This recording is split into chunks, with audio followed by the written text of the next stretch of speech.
Hey guys, today I am going to show you that how you can create an editable text in any image. So I have taken the image of Damon and now I am creating a half rectangle on half of the image, and I am giving it a black color, and now I am going to write a text over the half of the image.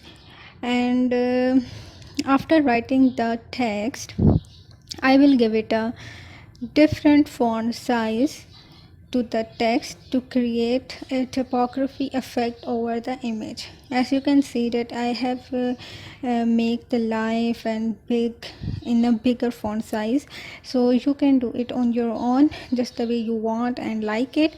And after writing a text, select the text after creating the outline first of all. So now when you create outline, you will select the text and will go to the windows, then pathfinder tool, create the compound path effect. And then after creating the compound path effect, you will copy and paste the image, and then will send this image at the back of the artboard. And after doing this, you will create a clipping mask of the first image, and then you will select the text and the second image and will make the clipping mask of the text. And in this way you have created your text and image into an editable text effect. Now what you have to do is you can edit it, you can edit the text, you can remove the text, you can add a new line even if you want.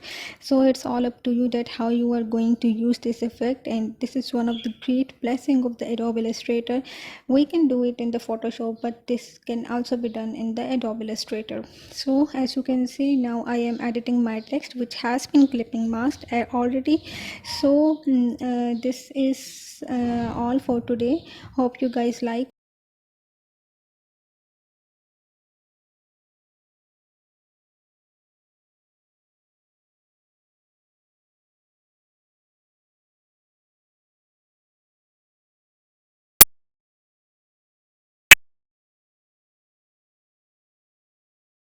Till then, bye bye, thank you.